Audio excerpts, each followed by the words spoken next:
Donc je vais vous raconter un petit peu des développements récents dans deux directions liées, évidemment, des nouvelles applications et puis des nouveaux résultats donc sur des moments d'ordre élevé ou des corrélations d'ordre élevé. Donc d'abord, avant de rentrer dans le vif du sujet, le cadre, qu'est-ce que je cherche à faire depuis des années? Je cherche à résoudre des problèmes d'imagerie par onde, dans des situations un peu complexes. Alors je rappelle les grands principes de l'imagerie par onde.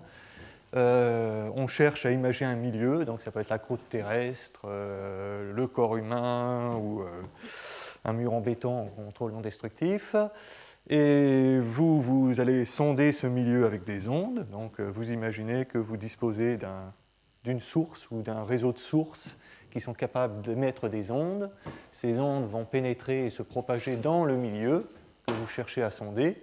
Et puis vous avez aussi des récepteurs, un réseau de récepteurs quelque part, soit en transmission, soit en réflexion, qui va recueillir les ondes transmises ou réfléchies à travers le milieu. Donc ça va vous donner un ensemble de données et vous voulez ensuite traiter ces données pour imager ce qu'il y a dans le milieu. Donc tout ça, ça marche très bien dans de nombreuses situations, dont certaines sont bien connues, l'échographie ultrasonore, les sonars sous-marins. Donc tout ça, ce sont des modalités qui marchent très bien. Alors pourquoi ça marche très bien? Parce que essentiellement, vous avez deux conditions qui sont réunies. C'est facile d'avoir des sources bien contrôlées, donc des transducteurs ultrasonores en l'occurrence. Et puis aussi, le milieu de propagation est simple. Donc le corps humain, essentiellement, c'est de l'eau, plus deux, trois petites choses en plus. Et donc c'est relativement simple de faire de l'échographie ultrasonore là-dedans. Ça devient plus compliqué quand, par exemple, vous voulez faire la même chose, de l'échographie ultrasonore, mais cette fois-ci pas pour imager le corps humain, mais pour imager, disons, un gros mur, voir ce qu'il y a dans un gros mur de béton. Est-ce qu'il y a des failles, des fissures ou des inclusions qui se sont développées dans ce gros bloc. Donc ça, c'est une expérience. Donc vous voyez, c'est quand même un gros bloc, ça fait 60 cm d'épaisseur. Vous avez le réseau de transducteurs là en surface qui va faire des allers-retours à la surface. Donc chaque transducteur émet une impulsion courte, les autres écoutent, puis vous déplacez un petit peu le réseau de transducteurs, vous recommencez. Donc à la fin de la journée, toujours pareil, vous vous retrouvez avec un gros jeu de données, toutes les ondes réfléchies par ce procédé. Et l'objectif, c'est donc d'imager le milieu, le bloc de dépôt.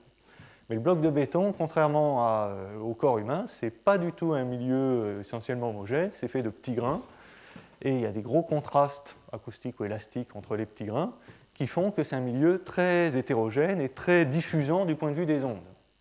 Et là, je vous donne grosso modo le type de signaux qu'on recueille. Donc évidemment, ce n'est pas moi qui ai fait la manip, c'était un consortium CEA, EDF, Areva, qui a fait la manip, qui a donc recueilli toutes les données et qui a donné les données à qui voulait bien s'amuser à traiter les données en disant bon, l'objectif c'est d'imager le bloc de béton et c'est très simple, on a creusé nous-mêmes des trous à partir de la surface intérieure, retrouver les trous. C'était ça le jeu. Donc vous voyez effectivement, à la fin, ça c'est l'image qu'ils nous ont donnée à la fin du concours. Donc vous voyez, c'est très simple, il y a juste 4 trous et un peu plus compliqué au milieu. Et ça, en fait, ça c'est ce qu'ils nous ont donné, donc c'est les données qu'on reçoit, et ça ne ressemble pas du tout aux échos qu'on a en échographie ultrasonore classique. Normalement, si le milieu était homogène, à part ces quelques trous, ce que vous devriez voir, c'est des échos très propres et très nets. Vous envoyez une impulsion courte, paf, les impulsions courtes se réfléchissent sur les inclusions, et vous recevez une suite d'échos bien séparés les uns des autres, et c'est comme ça qu'on arrive à imager les choses. Ouais. Vu le consortium, oui. J'imagine que c'est pour des cuves, pour des supports de cuves, l'objectif c'est de détecter avant l'installation, de savoir s'il y a des défauts dans le béton, ou après. Ça pourrait être utile pour le vieillissement. Oui, c'est surtout pour le vieillissement. Alors il y avait deux applications. Il y a effectivement celle que tu soulignes. Et il y avait aussi Areva qui avait un problème très bizarre. Pour l'usine de La Hague, il y a tout un tas de vieux bâtiments qui ont quelques dizaines d'années, dans lesquels plus personne ne peut aller parce que c'est trop chaud, on va dire. Et ils ne se souviennent plus où ils ont accroché tout un tas de dispositifs à l'intérieur. et ils veulent retrouver où ils ont accroché tous ces dispositifs pour faire des trous, pour aller sonder, en évitant les matériaux. Donc tu es dans des situations où tu ne peux pas positionner tout ce qui est récepteur-émetteur. Je suis juste en surface, oui. Je ne peux pas aller de l'autre côté. Tu es juste en surface, et que d'un côté. Et que d'un côté. Je dois travailler en réflexion, je ne peux pas travailler en transmission. Sinon, en transmission, ils ont des appareils à radio super puissants qui permettent de faire le job. Mais ça, c'est pas possible. Voilà. Donc voilà. Donc ça, c'est le jeu. Et donc vous voyez, effectivement, on se retrouve avec des données très bruitées. Mais comme je disais, hein, c'est très différent d'échographie ultrasonore classique en milieu quasi homogène, mais il faut quand même se rendre compte que ce n'est pas du bruit de mesure, ce n'est pas du bruit électronique qui serait dû au fait que vos capteurs sont tout pourris, c'est vraiment des vrais signaux réfléchis, et la meilleure manière de se rendre compte, c'est qu'on a fait tout un test de réciprocité, c'est-à-dire que quand c'est le transducteur A qui émet et le B qui reçoit, le signal que vous recevez là, qui a l'air très bruité, c'est le même que si c'est le transducteur B qui émet et le A qui reçoit. Donc on a des très jolis, on a pu vérifier ça. Donc les données en fait sont très propres. Elles n'ont pas l'air comme ça, mais elles sont très propres, d'un point de vue ondulatoire. Donc la question c'est, il va falloir que j'exploite tout ça. Alors voilà, ça motive tous les travaux que je réalise sur la propagation des ondes en milieu aléatoire. Donc là, oublions les inclusions, on veut juste voir comment une onde se propage dans un milieu complexe. Donc là, je vais juste regarder l'équation d'onde scalaire. Alors je sais bien qu'il faudrait que je regarde l'équation d'onde élastique, mais bon, on va faire en plus simple pour l'exposer. On va juste considérer l'équation d'onde scalaire. Je vais juste considérer les sources harmoniques. L'équation d'onde étant linéaire, ce n'est pas une grosse simplification. Donc en surface, c'est-à-dire en z égale 0. Et puis, donc, mon milieu est complexe, c'est-à-dire que la vitesse de propagation des ondes, que vous voyez là dans l'équation d'onde scalaire, ce n'est pas une constante, ce n'est pas 1 sur C0 carré, c'est 1 sur C0 carré fois 1 plus mu, mu étant toutes les fluctuations aléatoires, toutes les fluctuations du milieu hétérogène, et je vais démodéliser ça comme une réalisation d'un processus aléatoire stationnaire à moyenne nulle avec des propriétés d'ergodicité. Donc là, je vais, au moment d'énoncer le théorème, je vais peut-être vous donner des informations un peu plus précises sur le type de milieu qu'on peut considérer, mais c'est l'idée. Donc un truc comme ça. Donc voilà, donc on veut étudier la solution de cette équation-là qui se propage dans un milieu de ce genre-là. Alors c'est parti, là je vais vous donner en fait un des gros résultats qu'il y a maintenant quelques années, qu'on avait dérivé il y a quelques années, qui essaie de comprendre est-ce que je peux simplifier un peu ce problème, parce que l'équation d'onde avec indice de réfraction aléatoire n'est pas très simple à analyser, c'est pas facile de calculer la statistique de la solution de l'équation, étant donné par exemple la statistique des fluctuations du milieu, mais on va pouvoir simplifier un peu le problème en faisant une analyse multi-échelle. Donc là, je commence par, puisque j'ai une source harmonique, je me passe de l'équation d'onde scalaire à l'équation de Helmholtz. Donc là, facile. J'ai juste remplacé les dérivées secondes temporelles par multiplication par moins la fréquence au carré. Donc je tombe sur l'équation de Helmholtz. J'ai toujours mon terme source à droite. Là, j'ai mon Laplacien que j'ai cassé en deux. J'ai une dérivée seconde par rapport à z. Donc je rappelle, z, c'est la direction de... Là, j'ai ma source en surface z égale 0. Donc le z, c'est la direction orthogonale à la surface à partir de laquelle je vais faire mes mesures, enfin, ou en tout cas ici, où j'ai ma source. Et là, vous reconnaissez le milieu aléatoire, 1 plus mu. Et là, je vais développer, comme je disais, une analyse multi-échelle, alors qui est motivée... Alors, on peut développer différentes analyses multi-échelles, ça dépend du régime dans lequel vous êtes. Et là, je vais considérer un régime haute fréquence particulier que j'ai résumé là par ces inégalités-là. Alors, qu'est-ce que ça dit, ce truc-là? Ça dit que la longueur d'onde typique, lambda, est beaucoup plus petite que la longueur de corrélation du milieu et le rayon de la source. Ouais. Pourquoi Z joue un rôle particulier? Z, c'est déterminé par la source. Ma source, elle est là. C'est la source qui détermine le Z. Parce que la source est verticale. Oui, enfin, la source, elle est dans le plan z égale 0, donc elle a tendance à émettre un truc qui, poum, va vers le bas. Donc c'est la source qui détermine le z et les autres dimensions. Donc je disais, oui, on est dans un régime haute fréquence, donc la longueur d'onde typique est beaucoup plus petite que la longueur de corrélation du milieu et le rayon initial de la source, la taille des transducteurs, là. Et tout ça est beaucoup plus petit que la distance typique de propagation que je regardais. Donc, une fois qu'on a compris qu'on était dans ce régime-là, toujours pareil, en maths, on va introduire un petit paramètre epsilon qui va modéliser tout ça. Donc là, mon petit paramètre epsilon, il va caractériser tout ça. Donc je vais dire que la longueur d'onde typique est d'ordre epsilon 4, ou de manière équivalente, la fréquence est d'ordre 1 sur epsilon 4. Je vais dire que le rayon de corrélation du milieu est d'ordre epsilon 2, donc qui est beaucoup plus grand que epsilon 4. Et pareil, le rayon initial de la source est d'ordre epsilon 2. Et puis je vais dire que la distance typique de propagation, c'est 1. C'est ma distance d'ordre 1. Donc voilà, ça modélise ce truc-là. Et j'ai en plus ici epsilon qui intervient là, epsilon cube pour l'amplitude des fluctuations. Donc vous voyez, là je suis à petite amplitude de fluctuation. Alors pourquoi epsilon 3 ? Parce que c'est le bon régime. Si je prends epsilon une puissance plus grande que 3, je vais faire tout un tas de calculs pour à la fin de la journée m'apercevoir que les fluctuations du milieu ne servent à rien. Et si je prends un epsilon avec une puissance plus petite que 3, en fait, l'onde n'arrive pas à se propager jusqu'à la distance de propagation grand L. Donc c'est l'échelle typique à laquelle je vais voir des choses d'ordre 1 quand epsilon tend vers 0. Donc voilà, donc là on fait un petit changement d'inconnu. Alors les physiciens, je dirais que je considère l'enveloppe lentement variable du champ. Essentiellement, je retire la partie onde plane qui se propage dans la direction Z, et je garde le reste. Et je balance ça là-dedans, et je m'aperçois que cette équation de Helmholtz, elle est exactement équivalente à cette équation-là. Donc là, il n'y a pas d'approximation, c'est juste règle de dérivation composée, quoi. Rien de spécial, mais ça me permet de voir exactement où est epsilon et d'anticiper ce qui va se passer. Donc epsilon n'est plus qu'à 3 endroits, là, et donc quand epsilon tend vers 0, ce à quoi on s'attend, c'est que ce terme-là va disparaître. Et puis ici, le 1 sur epsilon mu de z sur epsilon 2, comme mu est un processus gentil à moyenne nulle ergodique, ça essentiellement ça va se comporter comme un bruit blanc. Donc je m'attends à la fin de la journée à avoir ce terme-là qui s'en va et à pouvoir remplacer ce truc-là par un bruit blanc gaussien.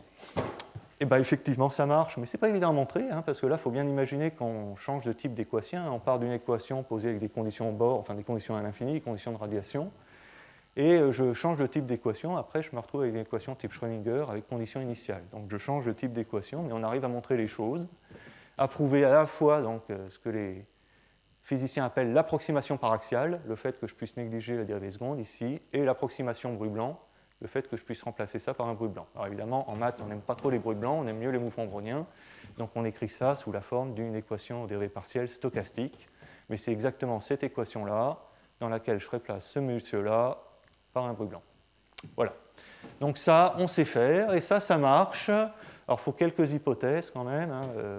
Il faut que, disons, la source F et le mu vivent dans des espaces raisonnables. Alors, le F dans un espace de Sobolev, on va dire HK, et puis le mu, il faut qu'il ait un petit peu de régularité en X aussi.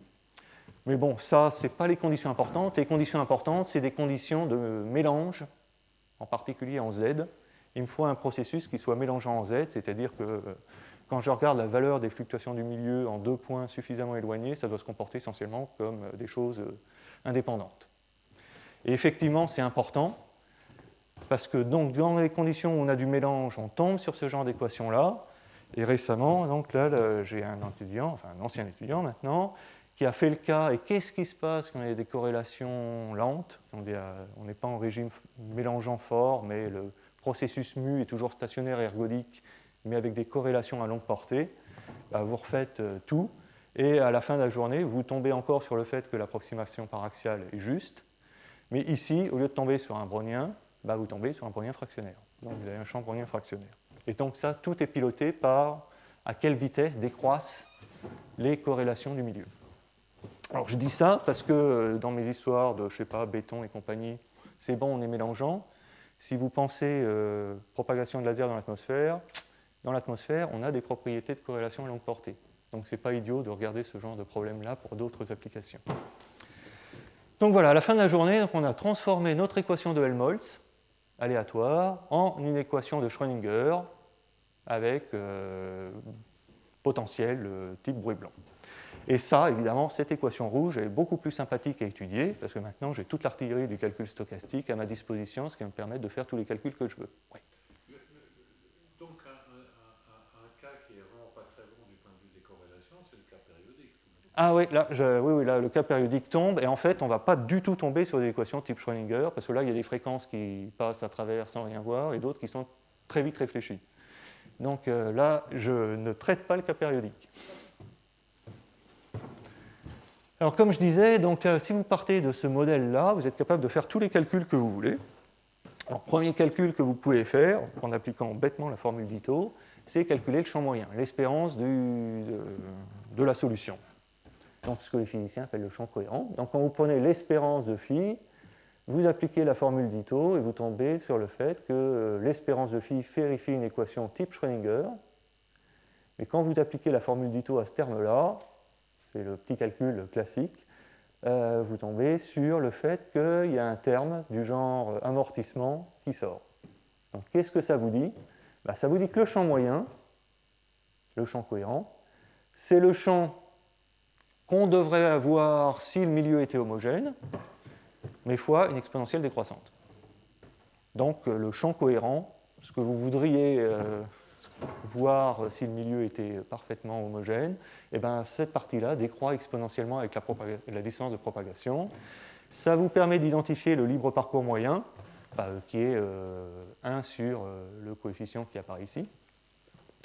Et donc ça vous dit, donc ça c'est la partie problème direct, et pour le problème inverse, ça vous dit que si vous voulez essayer de voir quelque chose qui est enfoui à plusieurs libres parcours moyens, il ne faut pas essayer d'utiliser les méthodes d'imagerie classique, parce que les méthodes d'imagerie classique, elles essayent d'exploiter ce truc-là, et ce truc-là, ça va être 0 à la fin.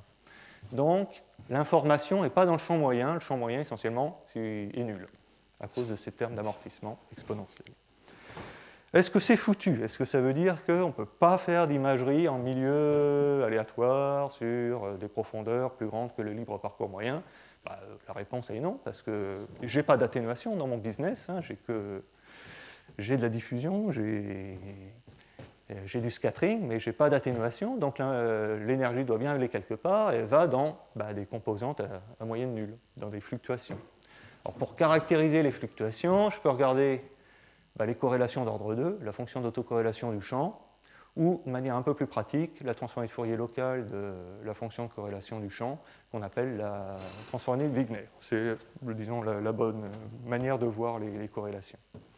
Et ce truc-là, cette transformée de Wigner, toujours pareil, à partir du modèle d'Ito-Schrödinger, là, vous pouvez dériver une équation fermée vérifiée par ce truc-là, et vous tombez sur l'équation de transfert radiatif. Donc là, il y a au moins un lien avec le cours précédent, il y a une équation de transport qui traîne quelque part, mais bon, c'est tiré par les cheveux. Donc ça nous dit que, effectivement, les corrélations, elles peuvent aller très profond. Là, ça se propage beaucoup plus loin, aussi loin qu'on veut, en quelque sorte, par ce terme de transport. Donc il y a aussi de la diffusion, mais ça se propage. Donc l'information, elle est là-dedans. Donc quand on va mettre au point des méthodes d'imagerie du genre dans des milieux aussi complexes que du béton, va falloir exploiter d'une manière ou d'une autre les corrélations croisées des données plutôt que les données directement comme on le fait dans les méthodes d'imagerie classiques. Donc ça, c'est l'idée qu'on obtient à partir de ces résultats-là. Alors maintenant, ce que je veux, c'est vous motiver un petit peu. Oui, vas-y. Le terme intégral est un terme diffusif. Oui, essentiellement, tu peux voir ça comme une diffusion. Si on concentre, c'est toujours l'approximation au transport radiatif, oui. On pourra avoir un Laplacien. Oui, c'est ça. L'énergie des corrélations, elle décroît aussi. Oui. Donc il faudra regarder plus finement pour savoir si on a gagné quelque chose par rapport à l'espérance. Oui, on y gagne nettement. Un peu, là. Si, on y gagne, tu vas voir, on y gagne nettement. Non, on peut vraiment, entre le libre parcours moyen qui pilote la décroissance du champ moyen, et disons, si tu fais ce truc-là, ce qui compte quand tu développes, là, c'est le kappa carré, gamma chapeau, kappa dk, c'est lui qui compte. Ce truc-là est beaucoup plus petit, donc tu peux aller beaucoup plus loin. Il y a une autre constante qui compte. Donc voilà, donc là on a au moins l'idée de se dire, ah oui, il faut peut-être mieux regarder les corrélations. Alors là, c'est pour vous motiver dans les deux transparents qui suivent. Je veux aller plus loin. Alors pourquoi je veux aller plus loin? Je veux calculer en particulier les moments d'ordre 4. Alors pour deux raisons. Alors d'une part, il y a le fait que, tiens, je vais mettre au point des méthodes d'imagerie à base de corrélation croisée. Je vais vouloir quantifier la stabilité de ces choses-là, donc calculer des variances. Et si je calculais des variances de choses qui font intervenir des corrélations d'ordre 2, je tombe sur des moments d'ordre 4. Bon, voilà, c'est une bonne motivation. Bon, d'accord. Et l'autre motivation, en fait, que vous allez voir ensuite, c'est que là, je vous ai parlé d'applications en acoustique, élasticité, enfin, des domaines où les données sont telles qu'on résout temporellement le champ, on enregistre bien le signal temporel finement résolu en temps. Par contre, quand vous allez dans d'autres domaines, style optique, ce qu'on enregistre, ce n'est pas le champ directement, ce sont les intensités. Et si vous voulez mettre au point une méthode de corrélation en optique, la seule chose que vous pouvez faire, c'est faire des corrélations d'intensité, donc vous avez des moments d'ordre 4 aussi. Mais Pompilio, il n'avait pas fait des trucs comme ça? En sismo... oui, bien sûr, je connais bien. Oui. Donc lui, alors oui, on utilise tous des méthodes par corrélation. Alors lui, le truc dont je ne vais pas parler aujourd'hui, c'est que tu t'aperçois quand tu mets au point ces fonctions d'imagerie par corrélation que tu n'as pas besoin de connaître les sources. Tu t'en fiches. Donc tu as juste besoin de sources opportunistes ou de sources de bruit. Et quand tu calcules tes corrélations et que tu mets au point tes fonctions d'imagerie, en fait, tu peux te servir de sources de bruit ambiant pour faire de l'imagerie. Évidemment, en sismologie, quand tu finis par réaliser que tu n'as pas besoin d'attendre un tremblement de terre pour avoir du signal, tu as juste besoin d'enregistrer le bruit sismique ambiant, c'est évidemment, pour eux, c'est une révolution, quoi. Ils ont des masses de données à exploiter maintenant tout à fait colossales. Je ne vais pas parler de ça. Donc voilà, j'ai ces deux motivations-là pour vous motiver au fait que je vais vous raconter 2-3 trucs sur les moments d'ordre 4. Donc là, je vous balance une expression générale d'un moment d'ordre 4. Donc toujours pareil, il faut paramétrer les 4 points de manière astucieuse pour ne pas se lancer dans des calculs complètement délirants. Donc là, effectivement, j'ai paramétré les 4 points. C'est une bijection, hein, pas de problème. Le R1 ou R1 sur 2, c'est le barycentre, et R2, Q1, Q2, ça paramétrise les trois manières d'avoir les offsets. Et toujours pareil, vous appliquez votre brave formule d'Ito et vous tombez sur une équation qui, d'un point de vue théorique, n'est pas si compliqué que ça. Ça reste un truc du genre Schrödinger avec un potentiel qui commence à devenir compliqué. C'est-à-dire quand vous regardez le paysage du potentiel, là, gamma, je rappelle, hein, c'est la fonction de covariance des fluctuations du milieu. Vous tombez sur un truc qui a des minima locaux, des vallées, des cols. Enfin, c'est un paysage absolument monstrueux qu'on a bien du mal à appréhender. Et il se trouve que ça, les physiciens l'ont écrit il y a très très longtemps, pas avec Ito Schrödinger évidemment, mais avec des développements diagrammatiques. Ils ont leur propre technique pour avoir des équations sur les moments, pour se rendre compte que c'était impossible à calculer. Et là, en général, ils invoquent un principe qui est que si on se propage suffisamment loin dans le milieu, tout devient gaussien. Et donc les moments d'ordre 4, c'est juste des produits de moments d'ordre 2 avec les règles usuelles des processus gaussiens. Bon, ok, ça permet de ne pas s'embêter à faire ce qu'on a fait avec Knut-Solna, c'est-à-dire se taper le calcul. Donc là, je ne vais pas vous donner la caractérisation complète des moments d'ordre 4, je vais vous en donner des petits morceaux sur quelques cas d'application particuliers. Mais en fait, on a résolu cette équation-là. Donc on a la structure des moments d'ordre 4, et pas de bol, ce n'est pas toujours gaussien. Hein. D'ailleurs, même les physiciens le savent, parce que même s'ils racontent qu'on va appliquer les formules gaussiennes, ils peuvent très bien vous dire un quart d'heure après, et un des problèmes ouverts les plus importants, c'est la scintillation des étoiles, qui est que le fait que la variance des fluctuations n'est pas tout à fait égale à 1. Or, si c'était gaussien, ça devrait être égal à 1. Donc, ils savent eux-mêmes que cette approximation-là, elle n'est pas juste. Et justement, ça nous permet de considérer ce problème de scintillation. C'est-à-dire que quand vous regardez la variance de l'intensité, donc en haut au numérateur, c'est la variance de l'intensité, c'est l'espérance du second moment de l'intensité moins l'espérance de l'intensité. L'intensité, c'est le modulo carré du champ. Donc quand vous regardez la variance de l'intensité sur l'intensité moyenne au carré, ce n'est pas tout à fait ce qu'on pourrait attendre si le champ était gaussien. Si le champ était à statistique gaussienne, on devrait avoir 1. C'est du gaussien. On devrait avoir 1. On n'a pas tout à fait 1, on a 1 moins quelque chose. Et le quelque chose, on est capable de le caractériser. et de dire quand est-ce qu'effectivement on est proche de 1 ou pas, et ce n'est pas toujours donc égal à 1, même quand on est à des distances de propagation beaucoup plus grandes que le libre parcours moyen. Donc là j'en ai tracé juste quelques-unes, où en abscisse vous avez le rapport entre la distance de propagation et le libre parcours moyen, et ce qu'on montre c'est que ça ne suffit pas pour caractériser l'indice de scintillation. Il y a différentes manières de le paramétrer, mais vous pouvez faire intervenir ce ZC là, qui dépend de la longueur de corrélation du milieu, et qui se souvient du rayon de la source, et qui est tel que vous pouvez avoir des indices de scintillation plus petits que 1, même si Z sur ZC est beaucoup plus grand que 1. Donc, il faut faire un petit peu attention avec l'hypothèse gaussienne. Ça, c'est un peu brutal, on va dire. Alors ça, bon voilà, ça répond à une question de la scintillation, c'est un problème, disons, on va dire classique. Je n'ai pas d'application particulière pour ça. Par contre, je vais en avoir pour cette question-là. Donc, tout à l'heure, je vous ai montré, les moments d'ordre 2, ils satisfont une équation de transfert radiatif. Super, très bien, donc je sais comment l'information dans les corrélations se propage dans le milieu. Sauf que quand je vais faire une manip, enfin quand je vais faire une expérience, acquérir des données, je ne vais pas mesurer la transformée de Wigner moyenne. Je ne vais pas prendre une espérance, j'ai une réalisation du milieu. Donc tout ce que je peux mesurer éventuellement, c'est ça. C'est la transformée de Wigner sans prendre d'espérance pour une réalisation. Et donc ce que je voudrais vérifier, c'est est-ce que ce truc-là est stable, hein? Je vais faire des calculs en faisant comme si c'était l'espérance que j'avais mesurée. Et en fait, ce n'est pas l'espérance que j'ai mesurée. Donc, il faut que je vérifie la stabilité de ce truc-là. Alors ça, c'est connu. Ce truc-là n'est pas du tout stable statistiquement. La variance n'est pas du tout, disons, plus petite que l'espérance au carré. Ce n'est pas vrai. Ça fluctue méchamment et tout le monde sait qu'il faut faire quelque chose. Alors, qu'est-ce que c'est faire quelque chose ? Faut lisser. Il faut convoluer avec un gentil noyau pour espérer que le lissage, ce Moyen-Âge, va vous stabiliser un petit peu votre quantité. Donc là, j'ai pris un petit lissage gaussien, ça me permet de faire des calculs un peu plus explicites, donc où je lisse à la fois en R, la position moyenne, là, et en Xi, qui est la variable Fourier. J'ai pris une transformée de Fourier locale en la variable offset, là, plus Q sur 2, moins Q sur 2. Et quand je regarde ce truc-là, oui, c'est la transformée de Ushimi, oui. Exact. Oui, c'est ça. Oui, exactement. D'où la stabilisation. Mais là, on peut la quantifier exactement.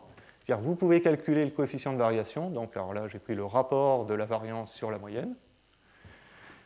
Et ça, on sait ce que c'est. Là, c'est la solution de l'équation de transfert radiatif. Ça, c'est un moment d'ordre 4. Et j'ai les formules pour les moments d'ordre 4, compliquées, sauf que ces formules, quand justement, je considère que j'ai une distance de propagation beaucoup plus grande que le libre parcours moyen, ça se simplifie nettement. Et j'ai une formule toute simple. Je n'irai pas jusque-là, mais je peux même l'écrire sur un transparent et je peux l'interpréter. Donc, où je vois un petit peu quel est le rôle de deux paramètres de lissage, RS et XIS, dans la stabilisation de la transformée de Wigner lissée ou de la fonction de Ushimi. Et on peut la tracer. Donc, en tout cas, tracer les lignes de niveau du coefficient de variation. Donc, la ligne de niveau la plus importante en fonction des deux paramètres de lissage, c'est la ligne de niveau 1. Parce que quand j'ai un coefficient de variation plus petit que 1, je considère que c'est bon. Les fluctuations sont plus petites que les moyennes. Donc, je suis dans une zone où je suis stable. Et quand je suis de l'autre côté, coefficient de variation plus grand que 1, je ne suis pas content, ça veut dire que les fluctuations sont plus grandes que les moyennes, je vais avoir des ennuis quand je vais essayer de faire de l'imagerie de ce côté-là. Et donc ça vous dit, vu la tronche de la ligne de niveau 1, qu'il faut lisser un petit peu dans les deux. Et que les deux côtés, enfin vous voyez, là on n'est pas symétrique par rapport à la bisectrice, hein, le lissage en Xi et le lissage en R, c'est pas la même chose du point de vue de la stabilité, ça ne fait pas exactement la même chose. Donc il faut lisser un petit peu des deux côtés, en Xi et en R, pour être dans cette région-là. Donc voilà, là maintenant on comprend, il faut lisser, et on comprend à peu près de combien il faut lisser pour avoir quelque chose. Donc revenons à nos moutons, problème d'imagerie. Alors là, ça voilà, typiquement les données, ça ressemble à une grosse matrice de signaux, donc que je résume en UTXRXS. Alors c'est quoi ce truc-là? C'est le signal que j'enregistre, donc c'est un signal temporel, U de t, en la position XR, qui est la position d'un récepteur, quand j'ai mis en XS une source ponctuelle ou quasi-ponctuelle qui émet une impulsion courte. Donc ça, c'est mes données. Donc c'est une grosse matrice de signaux, j'ai NR récepteur, NS source, et je reçois tous ces signaux-là que je veux manipuler pour faire de l'imagerie. Et donc là, en gros, vous avez une fonction d'imagerie possible. Ce n'est pas la seule, mais ça vous dit un petit peu comment on fait les choses. C'est une fonction d'imagerie très simple, on peut faire des choses plus compliquées. Donc là, vous reconnaissez qu'on travaille sur les corrélations.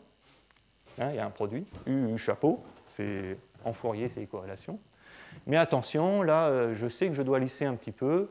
Et en fait, là, je vous ai juste parlé à une fréquence fixée, ce qui se passe en X. Vous pouvez aussi travailler à plusieurs fréquences et faire le même type de travail. Donc, vous avez à peu près aussi la même chose. Donc là, grosso modo, vous avez vos paramètres de lissage. XD, X'D, oméga D. Et après, ça, c'est juste la fonction d'imagerie. Alors, c'est juste dire que le background est homogène. Et vous vous souvenez, dans l'équation de transfert radiatif, j'ai juste une équation de transport en ligne droite. En gros, c'est ça. Hein. Je me rétropropage sur ces lignes droites.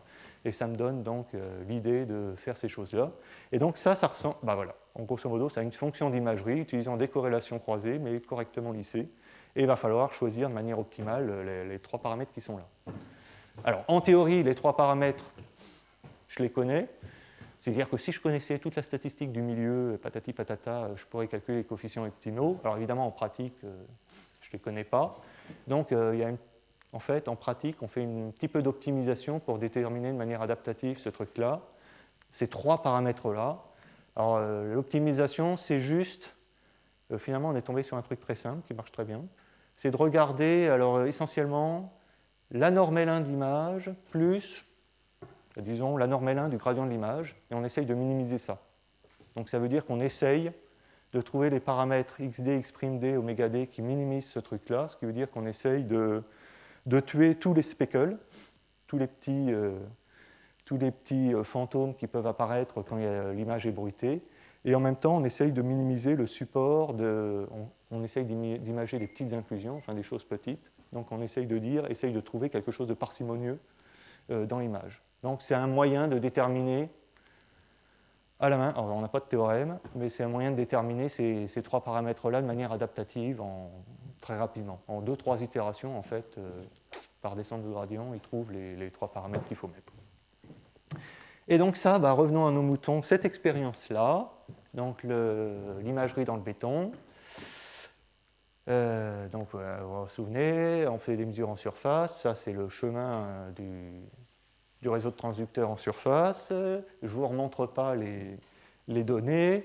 Ça c'était, alors maintenant on a la réponse, le bloc de béton réel, avec des trous qui avaient été faits par les gens qui nous avaient filé les données, et on a pu effectivement voir aussi profond qu'on veut, jusqu'à 60 cm, et en particulier ce défaut multifacette. On avait été un peu stressé de leur répondre un truc comme ça, parce qu'ils nous avaient dit les défauts sont très simples, et là d'un seul coup on leur sortait un truc compliqué, mais en fait ils avaient vraiment fait un défaut un peu compliqué parmi tous les petits défauts qu'ils avaient concoctés. Donc on en a bien toutes les interfaces du défaut multifacette qu'il y avait au milieu. Donc voilà, ça permet, et ça, grosso modo, ça c'est 60 litres au parcours moyen. Donc on arrive vraiment à faire des choses dans des milieux très très diffusants. Le béton en l'occurrence. Ok, maintenant, donc là, je vous ai fait les moments d'ordre 4 pour vous dire, ça nous permet de comprendre exactement ce qu'il faut faire pour faire de l'imagerie avec l'équation d'onde scalaire, avec des mesures résolues en temps. Et comme je vous disais aussi, ça va aussi me servir pour aller au-delà de l'acoustique, pour aller vers l'optique, dans laquelle on ne mesure que des intensités, donc les modules au carré des champs. Donc là, il va falloir mettre au point des méthodes d'imagerie qui utilisent des corrélations des intensités. Alors, on n'est pas les seuls à travailler là-dessus. Les physiciens s'amusent comme des fous depuis maintenant plusieurs années pour essayer de mettre au point ce genre d'imagerie. Et là, en fait, je sais pas, j'ai un quart d'heure, oui, en un quart d'heure, je vais vous présenter deux applications, c'est-à-dire deux expériences qui ont été réalisées par des opticiens, où ils essayent de mettre au point des méthodes d'imagerie optique qui marchent dans des milieux très complexes. Donc là, la première expérience, alors je vous la décris ici, et la suivante. Donc là, il faut imaginer qu'il y a une source, typiquement une source laser, monochromatique donc, qui va en fait vous générer une onde plane. Donc une onde plane monochromatique, l'illumination la plus simple possible. L'objectif, c'est d'imager un objet qui est là. Donc là, en l'occurrence, dans la manip, et dans à peu près toutes les manips, c'est un masque, c'est typiquement une double fente. Ils aiment bien les doubles fentes en optique. Donc il y a un masque qui est là, qu'ils veulent imager, sachant que la caméra est là, une caméra CCD, comme ce que vous avez sur vos téléphones. Et entre les deux, il y a un milieu très fortement diffusant, un truc vraiment horrible. Aussi pareil, des centaines de libres parcours moyens. Donc, a priori, on ne voit rien, c'est-à-dire que quand vous avez une onde plane à travers cet objet-là, qui se diffuse ensuite dans ce milieu, ce que vous mesurez en transmission, c'est une jolie figure de speckle, on ne voit rien. Et vous pouvez passer tous les tests, c'est bien un champ gaussien, tout ce que vous voulez. Là, on est vraiment en régime super diffusant. La question, c'est, à partir de ça, est-ce que je peux dire quelque chose quand même sur l'objet? Et en fait, oui. Alors, l'idée des opticiens, là, c'est de se dire, OK, peut-être que je ne connais pas le masque, là, mais imaginons que je sois dans une situation favorable. Typiquement, je sais qu'il bouge, et je connais la vitesse à laquelle il bouge. D'accord? Donc, je connais en gros la position du centre, quelle que soit la définition du centre de l'objet. Et donc, je vais pouvoir acquérir plusieurs figures de speckle correspondant à plusieurs positions du masque. Donc, à chaque position du masque, j'ai une figure de speckle. Quand je bouge le masque, je vais avoir une figure de speckle différente. Comment est-ce que je peux remonter à l'information, quelle est la forme du masque, à partir de toute la série de figures de speckle que j'ai mesurées de l'autre côté? En fait, on peut. Alors là, je fais la petite modélisation. Donc, il faut imaginer que là, l'illumination, c'est une brave onde plane monochromatique. Donc, on peut dire à une phase près, c'est 1.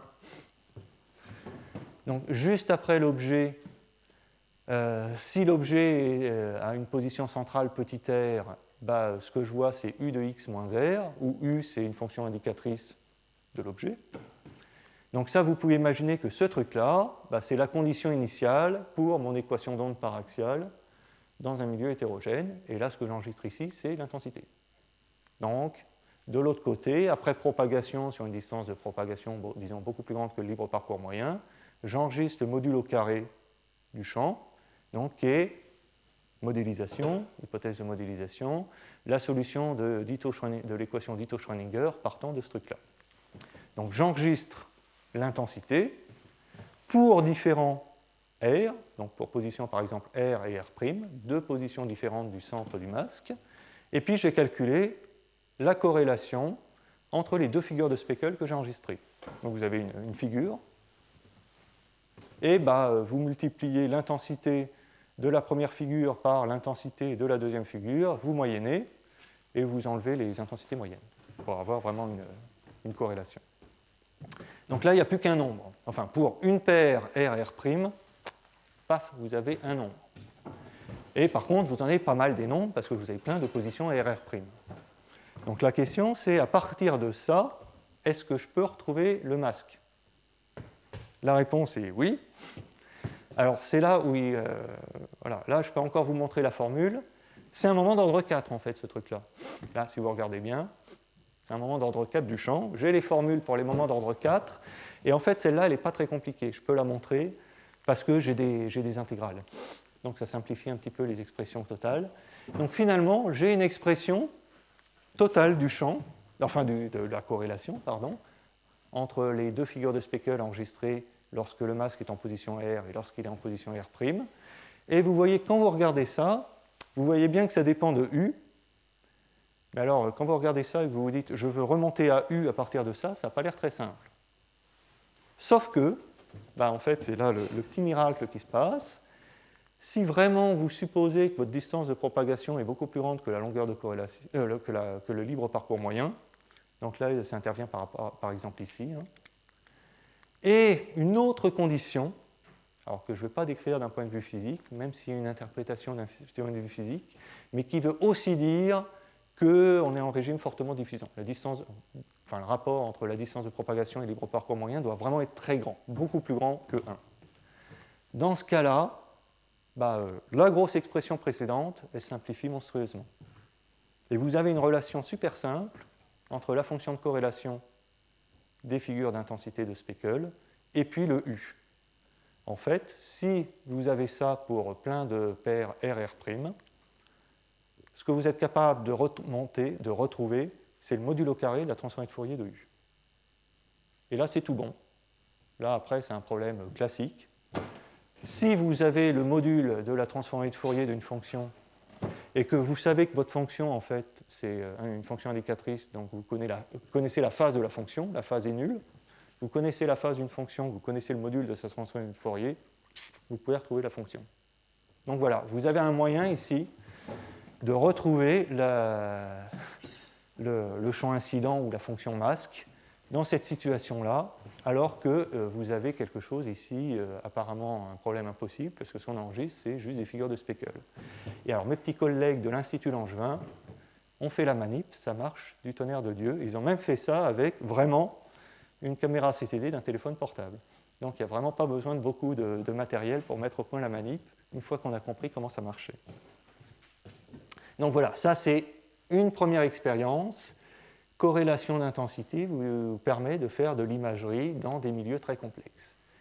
Et une autre expérience, alors ça aussi, ça a été beaucoup travaillé dans la littérature. Si vous regardez, je pense même, il y a des pages Wikipédia dédiées à ça, c'est ce qu'on appelle l'imagerie fantôme. Alors je vais essayer de vous décrire un petit peu comment ça marche. C'est cette expérience-là. Alors, toujours pareil, l'idée, c'est à la fin de la journée, on veut imager un objet du genre un masque, une double fente. Alors, voilà comment ça marche. Ici, on a une source. Alors, cette fois-ci, la source, ça ne va pas être une onde plane. Cette fois-ci, la source, ça va être une onde incohérente. En fait, en quelque sorte, il va falloir envoyer plusieurs figures de Speckle indépendantes en illumination. Donc, on imagine, on envoie un champ incohérent. Et ce champ-là, on va le casser en deux avec un dispositif optique classique, un séparateur, où il y a la moitié du champ qui passe par là et l'autre moitié qui est renvoyée par ici.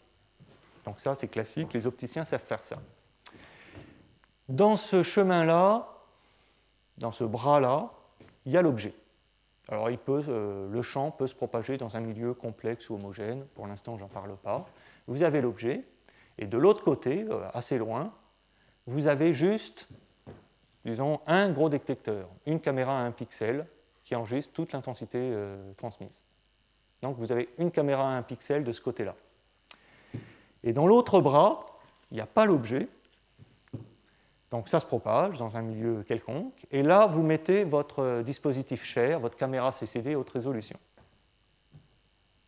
Donc, ça apparaît fou quand on voit l'expérience pour la première fois. Vous vous dites, vous êtes bourré, vous avez mis votre caméra CCD au mauvais endroit, il ne voit rien, le truc. Et pourtant, quand vous allez corréler ça avec ça, donc attention, donc, quand vous corrélez en gros l'intensité de chaque petit pixel ici avec l'intensité du gros pixel là, vous faites ça une fois, puis vous changez l'illumination, vous envoyez une nouvelle figure de Speckle, vous recalculez, et puis comme ça, vous en acquérez plein, et vous moyennez à la fin de la journée. Et bien à la fin, on va avoir l'image du masque, directement. Il n'y aura même pas besoin de transformer de Fourier, de rien du tout. La longueur de 1 et la longueur de 2 est la même. Oui, exactement. Il faut que ça soit à la même distance, enfin dans le même plan quoi, que l'objet. En fait, ce que vous imaginez ici, c'est exactement ce qu'il y a là. Donc oui, effectivement, les deux distances là, doivent être les mêmes. La distance du séparateur à l'objet et la distance du séparateur à la caméra CCD doit être la même. Alors, je disais, c'est assez marrant parce que c'est vieux ça. Hein. Première manip en 2005. Et alors, pendant des années, enfin même aujourd'hui, j'ai encore vérifié hier, sur la page Wikipédia, vous avez encore, il y a des discussions, est-ce que c'est un effet quantique ou classique? Parce que les premières explications, c'était photon intriqué. Et en fait, non. c'est de la physique classique, c'est de l'équation d'onde bête et méchante qui vous permet d'expliquer ce qui se passe. Donc il faut faire les calculs, bien sûr, il faut se lancer. Donc pareil, hein, vous repartez, équation d'onde scalaire, une source, toujours la même chose. Alors maintenant la source est aléatoire, donc c'est-à-dire la n de tx, là j'imagine que c'est un champ à statistique, on va dire gaussienne pour que le problème soit bien posé, avec une certaine enveloppe. Delta corrélé en x, bon, alors je peux relaxer ce truc-là si on veut, mais ça va me simplifier les expressions, et stationnaire en temps. Donc ça veut dire que j'ai, grosso modo, j'ai des figures de Speckle qui se suivent les unes après les autres. Vous calculez votre enveloppe lentement variable, là, vous enlevez la fréquence porteuse, vous mesurez les modules au carré des champs. Alors dans le bras 1, dans lequel il n'y a pas l'objet, vous mesurez résolu en temps et en espace. Et dans le bras 2, enfin le temps d'enveloppe lentement variable, hein, pas de la composante rapide évidemment. Et dans le bras 2, par contre, dans lequel il y a l'objet, vous intégrez spatialement. Vous n'avez pas de résolution spatiale du tout. Et vous corrélez ce que vous avez enregistré ici avec ce que vous avez enregistré là. Donc ça, c'est la corrélation. Ça, on enlève les moyennes toujours. Et puis vous intégrez en temps. Il faut qu'il y ait plusieurs sources indépendantes, enfin plusieurs figures de Speckle qui illuminent et qui soient indépendantes pour arriver à avoir quelque chose de stable. Et là, effectivement, si le temps d'intégration est suffisamment grand, ce qui veut simplement dire si vous envoyez plusieurs figures de Speckle indépendantes en entrée, c'est ça en fait, le t tend vers l'infini, à la fin de la journée, vous faites votre calcul. C'est des calculs de moment d'ordre 4, et ce qu'on obtient, c'est qu'effectivement, la fonction de corrélation que j'ai définie ici, c'est juste le masque, que j'ai appelé t ici, pour t pour transmission, convolué par un certain noyau. Et ça, là, je suis en milieu homogène. Hein, j'ai juste l'effet de l'aléa de la source. J'envoie des figures de Speckle indépendantes, et donc à la fin de la journée, je me retrouve avec une jolie imagerie de résolution. Et alors, comment ça marche ce truc-là? C'est quoi la preuve ici, essentiellement? La preuve, c'est de se dire, peut-être qu'on fait de la corrélation en intensité, mais quand vous avez une source qui est à statistique gaussienne, justement, les moments d'ordre 4, ils sont liés aux moments d'ordre 2. Donc en fait, vous n'avez pas perdu tant que ça en faisant des corrélations en intensité. Vous récupérez à un module au carré près à la fin de la journée, vous récupérez la covariance en champ. Donc en fait, on perd peu en faisant des corrélations en intensité, mais il vous faut des illuminations incohérentes pour pouvoir utiliser cette formule. C'est pour ça que je n'ai pas fait, je ne sais pas comment ils ont réalisé ça, mais si vous essayez de faire ça avec des illuminations ondes planes, ça ne va pas du tout marcher. Il faut vraiment envoyer des ondes incohérentes pour avoir ce genre de relations là qui sortent naturellement et qui vous permettent de récupérer des covariances de champ. Alors qu'est-ce qui se passe en milieu hétérogène? Donc là, on imagine que maintenant les milieux 1 et 2 sont aléatoires. C'était ça quand même leur objectif original, faire de l'imagerie en milieu aléatoire. Ça marche encore jusqu'à un certain niveau. Donc là, pour le coup, il faut prendre vraiment les formules complètes de moment d'ordre 4 et se taper tout le calcul avec ces choses-là. Mais vous tombez quand même à la fin de la journée sur un résultat qui vous dit que les corrélations en intensité, c'est bien ce que vous cherchez, la fonction masque, convoluée par un noyau de convolution. Et maintenant, le noyau de convolution, vous voyez, c'est là où vous apercevez que vous avez perdu. Par rapport au cas du milieu homogène, vous avez un rayon de convolution, donc ce qui vous détermine la résolution avec laquelle votre image est nette et propre. Le rayon est plus grand que celui du milieu homogène. Donc quand le milieu devient inhomogène, ce n'est pas bon pour vous. Mais ce coefficient-là, en fait, donc plus le milieu est diffusant, plus L sur SCA est grand, plus c'est grand, donc moins c'est bon pour l'imagerie. Mais néanmoins, c'est relativement robuste, vous pouvez aller à plusieurs libres parcours moyens. Parce que, essentiellement, c'est les moments d'ordre 2 qui pilotent la dégradation de la fonction d'imagerie, et comme Pierre-Louis le faisait remarquer, il y a en fait deux distances critiques de propagation, le libre parcours moyen qui vous dit à quelle vitesse la moyenne décroît vers 0, et puis aussi un autre truc qui vous dit à quelle vitesse, en fait, c'est les corrélations d'ordre 2 qui commencent à perdre les pédales. Et ici, c'est vraiment les corrélations d'ordre 2 qui pilotent, et celles-là, elles peuvent aller beaucoup plus loin que les champs moyens. Donc c'est pour ça que vous arrivez encore à faire de l'imagerie après 100 libres parcours moyens. Donc ça, voilà. Donc ça, vous avez ces résultats-là. Alors maintenant, pour la beauté du geste, imaginons une expérience pas très physique, mais juste pour la beauté du geste, que vous avez effectivement un milieu aléatoire, là, et en fait, c'est la même réalisation. C'est la même réalisation de milieu aléatoire qu'il y a ici et là. Donc je sais bien en pratique, c'est pas vrai. Mais bon, pour la beauté du geste. Alors pourquoi pour la beauté du geste? Parce qu'en fait, la réponse était facile à prédire pour ceux qui connaissent un peu les histoires de retournement temporel des ondes en milieu aléatoire, qui est que quand vous refaites tous les calculs dans ce milieu-là, ce dont vous apercevez, c'est que vous avez toujours le même type de résultat. Donc vous arrivez avec votre corrélation en intensité qui ressemble à une version convoluée du masque. Mais maintenant, le rayon de convolution, si vous regardez la formule, il est plus petit que dans le cas d'un milieu homogène. Donc vous imagez bien mieux dans ce cas-là que dans le cas où le milieu est homogène. Alors ça, c'est un truc qu'on a déjà vu quand on fait des retournements temporels. On avait déjà remarqué que quand on fait des expériences de retournement temporel des ondes en milieu aléatoire, on obtient des tâches focales qui sont beaucoup plus fines et serrées que quand on fait des expériences de retournement temporel en milieu homogène. Matthias Fink, pas loin d'ici, a grosso modo fait une bonne partie de sa carrière sur ce genre de remarques. Et en fait, on le retrouve ici. Donc on retrouve ce très joli résultat. Alors c'est un résultat effectivement un peu théorique parce que bon, c'est une expérience un petit peu bizarre de dire que les deux milieux doivent être égaux. Mais ça, c'est un truc super amusant. Alors là, je n'ai pas encore vu j'en ai parlé pourtant avec les gens de l'Institut Langevin, mais ils n'ont pas encore fait la manip, mais pourtant ce serait super marrant. C'est toujours la même expérience. Alors, dans les premières manips, donc je disais, on envoie une source aléatoire. Alors, ce qu'il faisait, c'est qu'il prenait un laser et il faisait passer le laser à travers un verre translucide.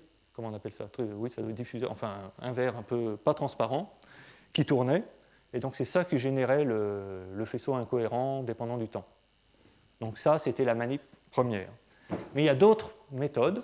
On peut en particulier, par exemple, utiliser un vidéoprojecteur qui, au lieu d'envoyer un joli transparent, vous envoie une figure de speckle. C'est très bête d'utiliser un vidéoprojecteur pour ça, mais ce n'est pas interdit. Imaginons qu'on fasse ça. On utilise un vidéoprojecteur pour envoyer ici une figure de speckle. À ce moment-là, vous pouvez contrôler, enfin vous savez exactement ce que vous avez envoyé. Donc vous pouvez calculer le champ qui serait arrivé sur la caméra CZD du bras 1, et donc l'intensité en prenant juste ce module au carré. Parce que vous connaissez parfaitement la source.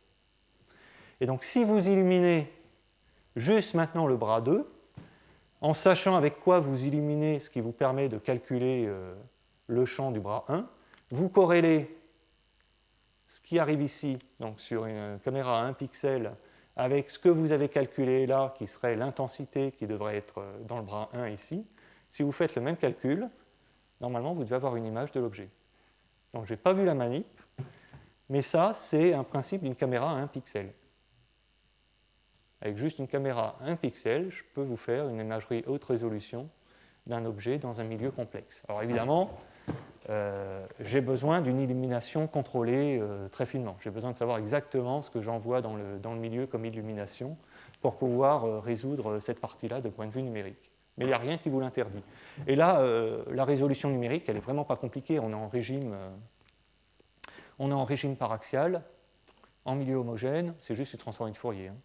Donc là, la résolution numérique, elle est vraiment très simple à faire, à mettre en œuvre. C'est super simple.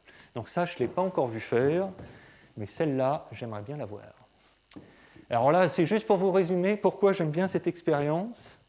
Parce que quand même, mon sujet de recherche favori, c'est la propagation des ondes en milieu aléatoire.